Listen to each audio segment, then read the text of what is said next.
बिस्मिल्लाहिर्रहमानिर्रहीम, अस्सलाम वालेकुम। रमज़ान की आमद है और अगर दही भल्ले ना बनाए जाएं तो अफ्तारी का मज़ा कुछ अधूरा अधूरा सा लगता है।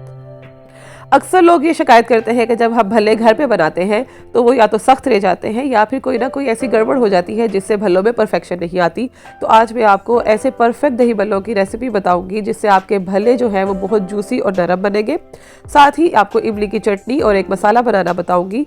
इन सब चीज़ों को आप बना के स्टोर कर सकते हैं। आप 2 से 3 दिन पहले रमज़ान की आमद से इनको बना लें और स्टोर कर लें।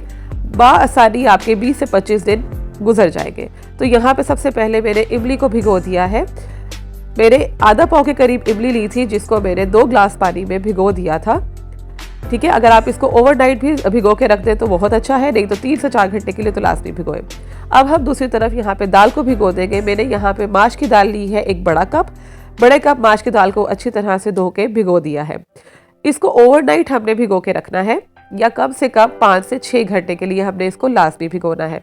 तो एक तरफ मैंने इमली भिगो दी थी और दूसरी तरफ मैंने माश की दाल को भिगो दिया था। अब यहाँ पे हम मसाला तैयार कर लेंगे। मसाला तैयार करने के लिए मैंने यहाँ पे 8 से 10 साबुत लाल मिर्चें, 2 टेबलस्पून यहाँ पे लिया है साबुत सूखा धनिया और 1 टेबलस्पून यहाँ पे लिया है ज़ीरा। इन सब चीज़ों को हम हल्की आंच पे भून लेंगे। इतना हमने भूनना है कि इसका कलर तब्दील हो जाए और एक प्यारी सी खुशबू आने लगे। मसाले की चीज़ों को ठंडा कर लेंगे और ठंडा करने के बाद हम इन चीज़ों को पीस लेंगे। पीसते हुए इस बात का ध्यान रखना है कि हमने इसको बिल्कुल पाउडर फॉर्म में नहीं पीसना, हमने इसको दादड़ करना है। ठीक है, ये देखें, अब आप देख सकते हैं कि किस तरह का मसाला मैंने पीसा है। ये देखें, बिल्कुल इस तरह से हमने इसको पीस लेना है। बहुत ही मज़े का ये मसाला बन के तैयार होगा। बहुत सिंपल तरीके से ये सारी चीज़ें मैं आपको बताना सिखाऊंगी। अब मैं इसमें थोड़ा सा काला नमक शामिल कर दूंगी। 1/4 टीस्पून के करीब इसमें काला नमक शामिल कर दिया है। काले नमक से इसका मसाले का जायका बहुत अच्छा होगा। अब हम इमली की चटनी तैयार कर लेंगे।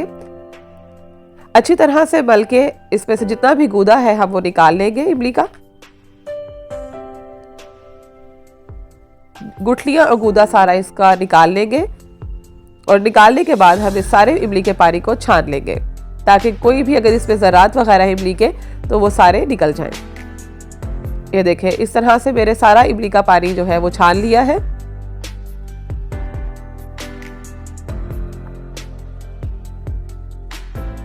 अब हम यहाँ पे कुछ मसाले इसमें शामिल करेंगे। आधा चाय का चम्मच नमक, आधा चाय का चम्मच पिसी हुई लाल मिर्च और 1 चाय का चम्मच ज़ीरा। ये सब चीज़ें मैंने इसमें शामिल कर दी हैं। रिकॉर्डिंग यहाँ पे स्किप हो गई थी होना, तो ये सब चीज़ें आपने इसमें डाल लेनी है। मैंने यहाँ साइड पे लिख भी दिया है, आप चाहें तो वहाँ से चेक भी कर सकते हैं। अब मैं इसमें शामिल करूँगी 1 कप गुड़। आप चाहें तो यहाँ पे शक्कर का भी इस्तेमाल कर सकते हैं या सादी जो घर में चीनी इस्तेमाल होती है उसका भी इस्तेमाल कर सकते हैं, लेकिन गुड़ से इसका टेक्स्चर भी बहुत अच्छा आएगा और साथ में इसका जायका भी। अब हम इसको मीडियम टू लो फ्लेम पे पका लेंगे। हमने इसको इतना पकाना है कि ये एक थिक सी चटनी बन जाए। ये आप देख सकते हैं कि अभी इसको और मज़ीद पकाना है। तकरीबन ये 40 से 45 मिनट के लिए चटनी को हम चूल्हे पे पकाएंगे और इतनी थिकनेस मैंने इस चटनी की रखी है क्योंकि जब हम चटनी को स्टोर करते हैं, फ्रिज में रखते हैं, तो ये मज़ीद गाढ़ी हो जाती है। अगर इससे ज़्यादा गाढ़ा रखेंगे हम चटनी को तो उससे बहुत ज़्यादा थिक हो जाएगी चटनी और फिर उसका मज़ा नहीं आता। अभी मैंने इसको इतनी पतला होने पर उतार लिया था क्योंकि ठंडा होने से ये मज़ीद गाढ़ी हो जाएगी।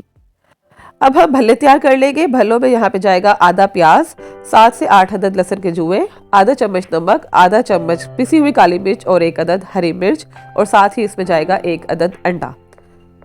बहुत ही मज़े के ये भल्ले तैयार होंगे। जब मैं ये घर पे बनाती हूँ तो मेरे भल्ले जब फ्राई होके निकलते हैं तो हम खाली ही भल्ले खाना शुरू कर देते हैं। ये इतने मज़े के बनते हैं। तो अब हम एक ग्राइंडर में ये सारी चीज़ें डाल लेंगे। आप चाहे तो इसको चॉपर में भी चॉप कर सकते हैं।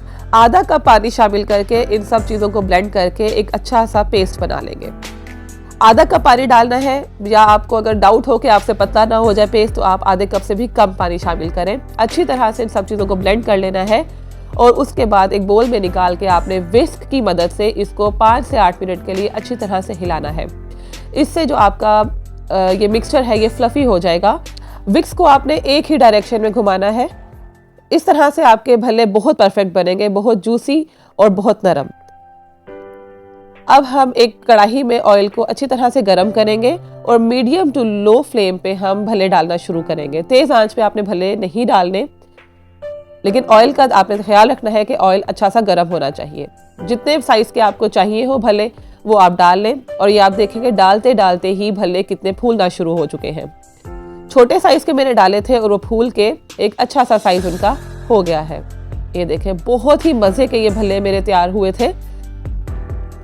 जब एक साइड से गोल्डन ब्राउन कलर आना शुरू हो जाए तो फिर आप इसकी डायरेक्शन को चेंज करें और थोड़ा सा उलट पुलट करें। परफेक्ट सा कलर आ जाए तो आप इसको निकाल लें। बहुत ही मजे के ये भल्ले तैयार होते हैं, आप ये रेसिपी जरूर ट्राई कीजिएगा। अब हम भल्लों का दही तैयार करेंगे और किस तरह से क्रीमी सा दही तैयार होता है मैं आपको बताऊंगी। तकरीबन 700 से 750 ग्राम के करीब मैंने यहाँ पे दही ले लिया है, उसमें नमक शामिल किया है और 1.5 टेबलस्पून इसमें जाएगी चीनी। बहुत ही मशहूर कराची के ये दही बल्ले हैं, जिन्हें मीठे दही बल्ले भी कहा जाता है। बहुत ही मजे के ये दही बल्ले बनते हैं। खैर, आप असेंबलिंग अपनी मर्जी के मुताबिक भी कर सकते हैं। मैंने यहाँ पे इस तरह की असेंबलिंग की है और इसको अच्छी तरह से विक्स की मदद से फेंट लिया था। अब हम अगला स्टेप करेंगे। सबसे पहले मैं आपको यहाँ पे एक भल्ला तोड़ के दिखाऊंगी कि ये कितने मजे के और कितने सॉफ्ट बने हैं, बहुत जूसी और बहुत सॉफ्ट। अब हम यहाँ पे एक बोल में पानी लेंगे और भल्लों को इसमें डाल देंगे। अभी ये ताज़े भल्ले हैं तो मैं इसको नॉर्मल पानी में डालूंगी, लेकिन अगर आप रमज़ानुल मुबारक के लिए भल्लों को बना के फ्रीज करेंगे तो आपने नीम गर्म पानी में भल्लों को भिगोना है 10 से 15 मिनट के लिए। उसके बाद आराम से इनको निचोड़ लेना है, हाथों में लेके इसको दबाएं ताकि सारा पानी इसका निकल जाए। इन भल्लों को आप बना के जिप लॉक बैग में डाल के फ्रीज कर सकते हैं और इन्हें चाहे तो फ्रिज में भी रख सकते हैं। अब इनको असेंबल कर लेंगे। मैंने यहाँ पे एक मिट्टी का बोल लिया है और उसमें पहले मैंने भल्ले डाल दिए हैं और उसके बाद मैं इसके ऊपर से शामिल कर दूंगी दही। बिल्कुल सिंपल रखा है, कुछ भी मैंने इसमें शामिल नहीं किया, क्योंकि ये भल्ले अपने तौर पे ही इतने मज़े के हैं कि आपको इस रेसिपी में कुछ भी मज़ीद डालने की ज़रूरत नहीं पड़ेगी।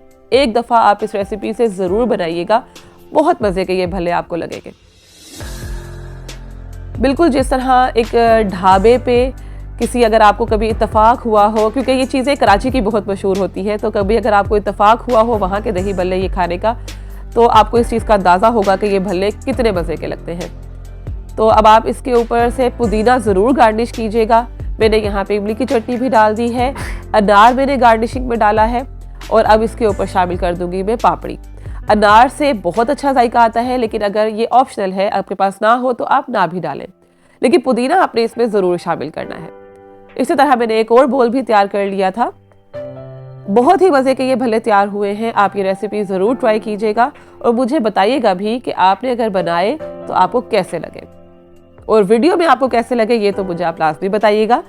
आज के लिए बस इतना ही। चैनल पे अगर नए हैं तो चैनल को सब्सक्राइब ज़रूर कीजिएगा, वीडियो को लाइक कीजिएगा, कमेंट कीजिएगा। मेरी रेसिपीज आपको कैसी लग रही है मुझे कमेंट बॉक्स में लाजमी बताइएगा। अपना ढेर सारा ख्याल रखिएगा, हमें भी अपनी दुआ में याद रखिएगा। मिलते हैं अगली रेसिपी के साथ, तब तक के लिए अल्लाह हाफिज।